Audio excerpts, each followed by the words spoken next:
예레미야 16번째 시간 반응이라는 제목으로 하나님의 말씀 전하겠습니다. 하나님께서는 예레미야에게 그릇을 만드는 토기장의 집으로 가서 보라고 말씀하셨습니다. 토기장에는 그릇을 만드는 사람이니까요, 진흙을 가지고 만들다 보면 이게 터지거나 자기가 원하는 모양이 안 나오지 않습니까?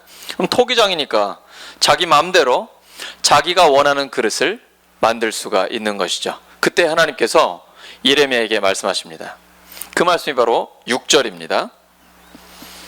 여호와의 말씀이니라. 이스라엘 족속아, 이 토기장이가 하는 것 같이 내가 능히 너희에게 행하지 못하겠느냐. 토기장이가 진흙을 가지고 자기가 원하는 그릇을 만듭니다. 그것처럼 하나님께 자유와 주권이 있다는 것입니다. 다시 한번요. 하나님께 자유와 주권이 있다는 것입니다. 한번 따라 하시죠. 자유와 주권. 자유와 주권. 하나님은 자신이 하시고자 하는 것을 계획하시고 그리고 반드시 성취하십니다. 하지만 토기장이의 손에 있는 건 진흙이죠. 흙입니다. 그런데 하나님의 손에 있는 것은 사람입니다. 그래서 조금은 다릅니다. 진흙은 그냥 토기장이가 마음대로 할 수 있지만 하나님은 하나님의 형상대로 사람을 만드셔서 그 사람에게 자유의지를 주셨습니다. 그 자유의지라는 것은 하나님을 떠나서 죄를 짓고 자기 마음대로 살 수 있는 자유까지 주어진 겁니다. 그것이 처음 사람 아담과 하와가 한 겁니다. 모든 것이 하나님의 뜻이다, 맞는 것 같지만 아닐 수도 있습니다. 하나님의 뜻이 정해졌는데 사람이 어떻게 반응하느냐에 따라서 그 결과가 달라집니다. 이건 하나님이 변한다, 하나님이 변덕스럽다, 이런 불경스러운 말이 아닙니다. 하나님의 완전한 자기의 원칙을 가지고 사람의 반응에 따라 변화하시는 겁니다. 자유로운 변화, 하나님의 융통성입니다. 이 부분이 바로 오늘 본문이 우리에게 주시고자 하는 말씀입니다. 하나님의 계획은 인간의 태도에 따라서 변경이 가능합니다. 인간이 하나님의 뜻에 맞춰서 돌이키면 하나님께서도 그 뜻을 돌이키십니다. 하나님의 주권은 고정된 것이 아닙니다. 인간의 반응에 따라 심판과 구원을 자유롭게 행사하는 융통성이 하나님께 있습니다. 우리는 하나님의 작품입니다. 그래서 하나님이 진흙이 토기장의 손에 있는 것처럼 너희들이 나의 손, 하나님의 손에 있다라고 말씀하고 계십니다. 우리는 하나님의 작품입니다. 그래서 에베소서 2장 10절에는 우리는 그의 만드신 바라, 우리는 그분의 작품이다 라고 기록되어 있죠. 포이에마라는 헬라어입니다. 우리는 하나님의 작품입니다. 하나님께서 뜻하시는 대로, 하나님이 원래 계획하신 대로 만들어질 수 있습니다. 죄 때문에 그것이 망가졌는데 예수님의 십자가와 부활의 능력으로 하나님의 형상을 회복하게 됐습니다. 이제는 하나님의 작품으로, 점점 더 아름다운 하나님의 작품으로 만들어지고 쓰임받을 수가 있는 것입니다. 이것은 하나님께서 하나님의 백성 이스라엘을 새롭게 빚고 창조하실 수 있다라는 적극적인 희망이 담겨 있는 내용입니다. 이스라엘이 비록 죄를 짓고 하나님을 떠났지만 하나님은 새롭게 빚을 수 있습니다. 하나님은 다시 창조하실 수 있습니다. 토기장이처럼. 우리도 마찬가지입니다. 우리 교회, 우리 가정, 나 개인도 하나님께서 새롭게 만드실 수 있습니다. 우리에게는 희망이 있습니다. 하나님이 우리와 함께 하시기 때문입니다. 바로 이 말씀은 우리의 토기장이 되신 하나님께서 우리를 하나님의 작품으로 새롭게 빚어주시겠다는 그런 말씀입니다. 예레미야가 그릇을 만드는 토기장이의 그 자리에 가서 하나님의 뜻을 발견한 겁니다. 여러분, 토기장이가 그릇 만드는 건 날마다 하는 거잖아요. 그냥 일상생활이잖아요. 그런데 예레미야라는 예언자는 그 일상생활의 직업의 자리, 공장에 가서 하나님의 뜻을 발견한 겁니다. 이것이 예언자적 영성의 탁월함입니다. 어제 우리가 외산중앙교회에 가서 철거 작업을 했습니다. 여러분, 그 안에서 예레미야의 말씀을 보셨습니까? 우리가 처음 방문했을 때, 답사했을 때, 그리고 아침 7시 반에 도착했을 때 그 교회가 어땠습니까? 곰팡이에, 그리고 쥐들이 득실거려서 처참한 상황이었습니다. 완전한 황폐요 폐허였습니다. 그런데 하나님께서는 우리에게 그러한 모든 무너진 것들, 썩어져 버린 것들을 다 걷어내게 하셨습니다. 왜요? 다시 세우시려고, 리모델링 하시려고. 이게 예레미야에게 준 하나님의 말씀입니다. 하나님께 예레미야가 말씀드렸어요. 하나님, 저 어려서 못합니다. 저는 말을 잘 할 줄 모릅니다. 하나님 그러세요. 어리다고 하지 마라. 어제 성호 형제가 제일 어렸는데 제일 많은 일을 감당했습니다. 너무 고맙고 자랑스러워요. 함께 일을 해줘가지고. 하나님이 예레미야에게 말씀하셨습니다. 어리다고 하지 마라. 너 말 못한다고 하지 마라. 내가 너에게 주는 말을 내가 누구에게 보내든지 거기에 가서 선포해라. 근데 그 말씀은 그거였습니다. 악하고 어두운 것들, 죄악의 것들은 다 무너뜨리고, 그리고 그곳에 새로운 하나님의 나라를 세우라 라는 것이 하나님의 말씀입니다. 그런데 하나님의 스케일은 사람들과 다릅니다. 우리가 생각하는 것과는 차원이 달라요. 민족과 국가에 대한 말씀을 하십니다. 7절 보시죠. 이게 예레미야를 처음 불러 때 하셨던 그 말씀이죠. 뽑거나 부수거나 멸하려고 할 때 하나님 앞에 죄악을 저질렀으니까 하나님께서 심판하시겠다고 결정하셨습니다. 그러면 심판받겠죠? 그 민족은 무너지겠죠? 그러나 8절입니다. 하나님이 죄악 때문에 저 민족, 저 나라 심판하겠다, 완전히 무너뜨리겠다 결정하셨습니다. 그런데 그 민족과 나라가 하나님 앞에 회개했습니다. 그러면 하나님이 뜻을 돌이키십니다. 반대도 가능합니다. 9절,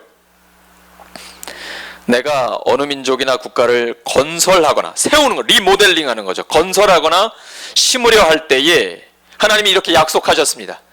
내가 다시 일으켜 세우겠다고. 그런데 그 나라와 민족이 10절과 같이 합니다. 하나님이 약속하셨습니다. 내가 다시 일으켜 세우겠다고, 내가 세워주겠다라고 하나님이 복된 약속을 주셨습니다. 그런데 나라와 민족이 하나님 앞에 범죄했습니다. 그러면 그 복 없어집니다.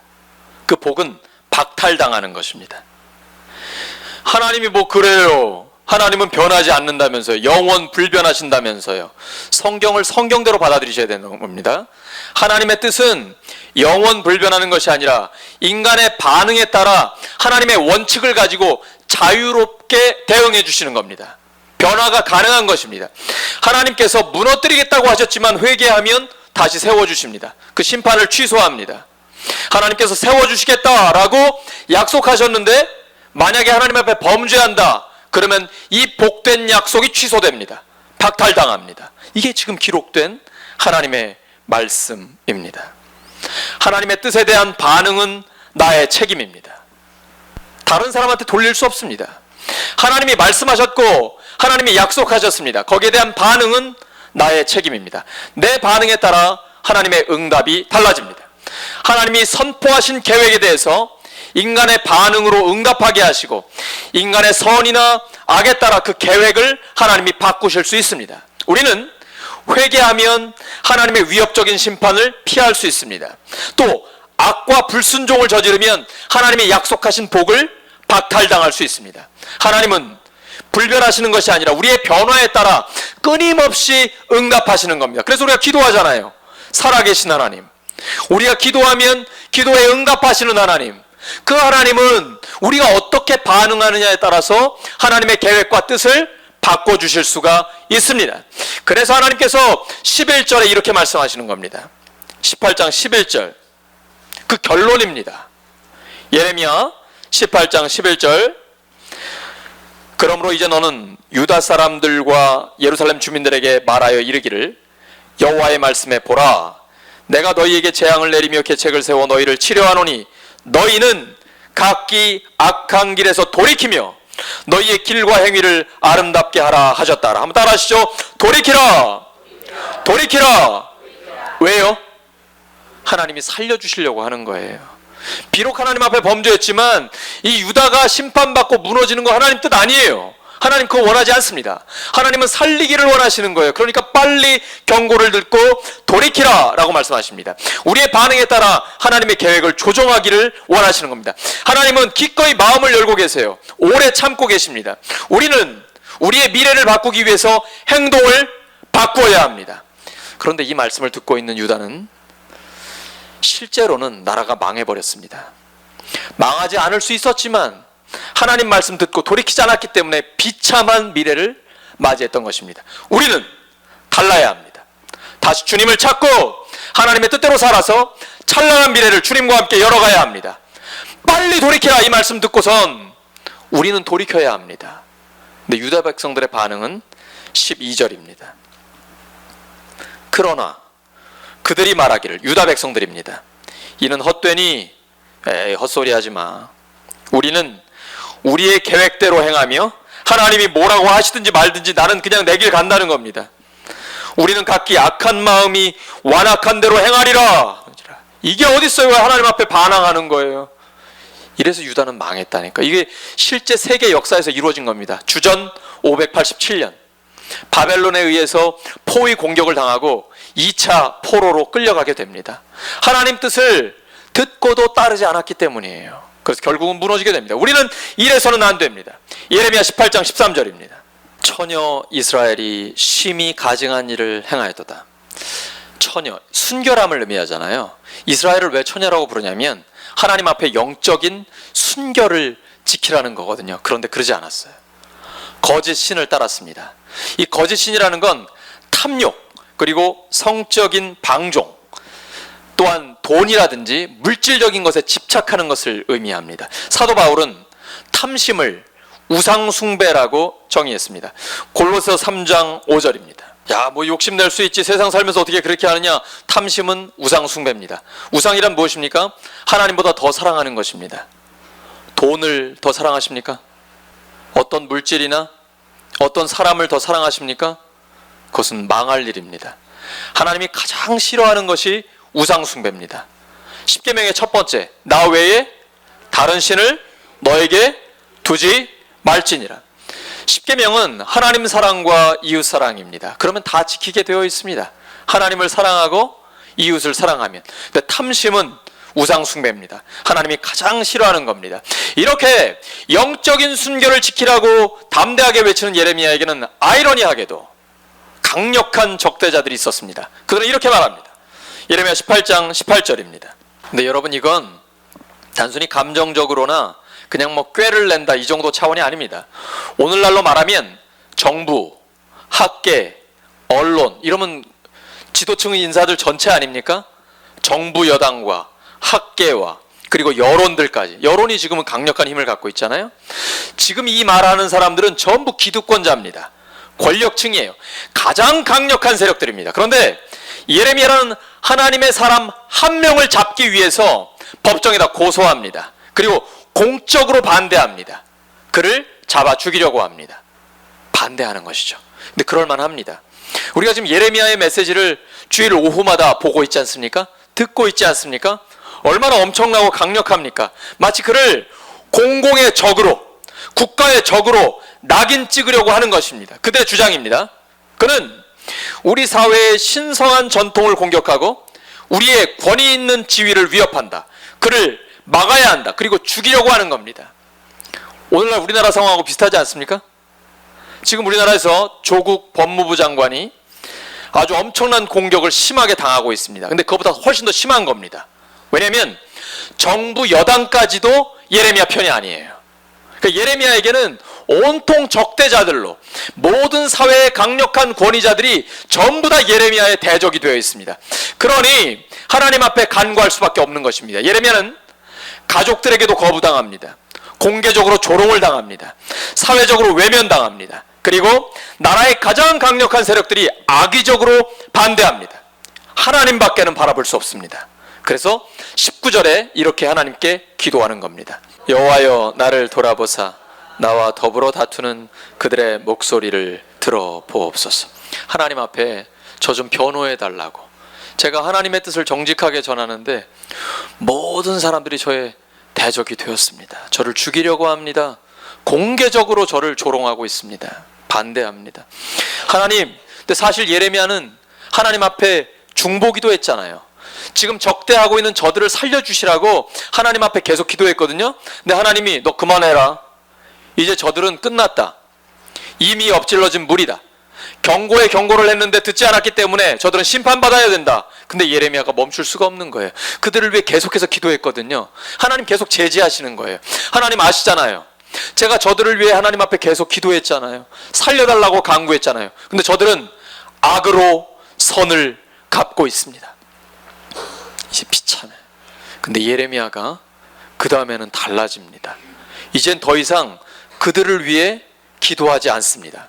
그리고는 여러분 오늘 읽으시면 이게 예레미야의 기도가 맞나? 라고 생각할 정도로 충격적입니다. 학자들 중에는 이거 문제 있다라고 지적하는 사람도 있습니다.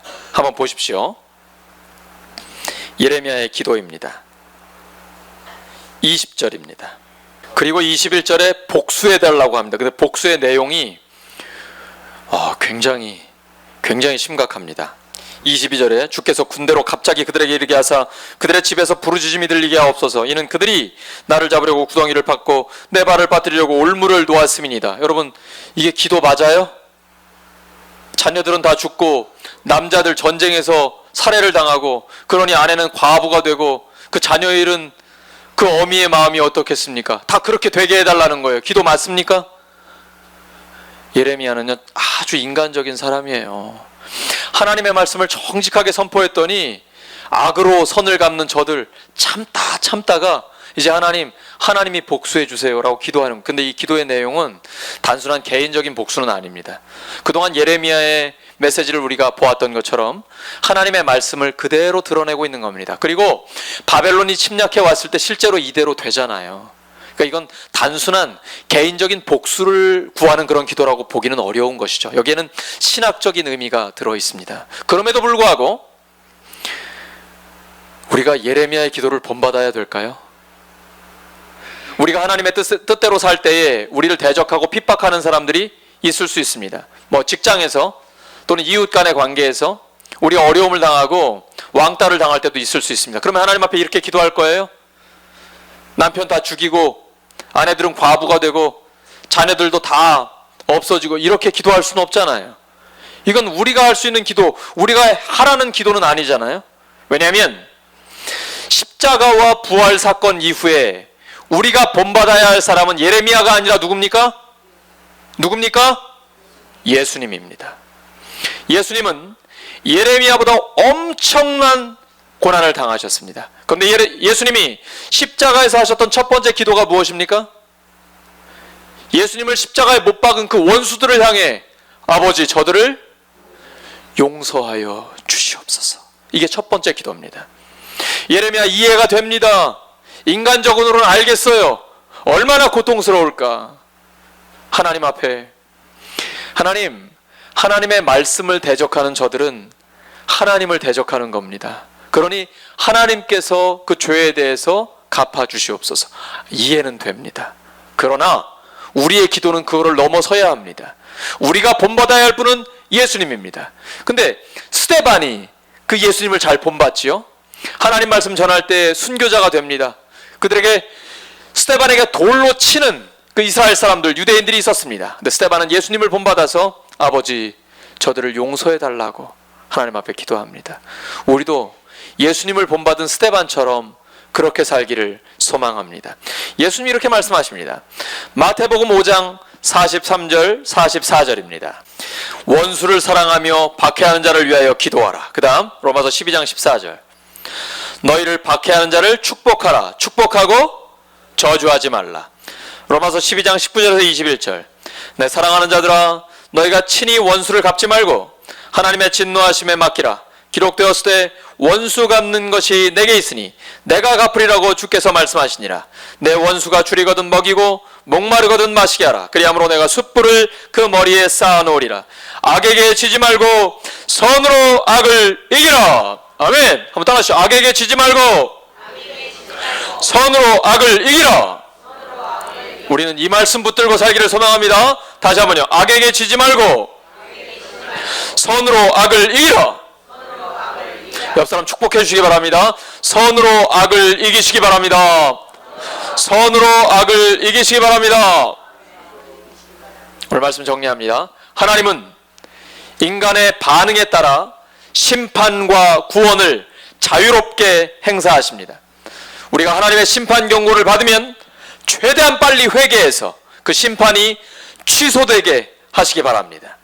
하나님의 복된 약속을 받으면 끝까지 인내하셔서 그 하나님의 복을 받고 경험하는 우리 모두가 되기를 예수님의 이름으로 축원합니다.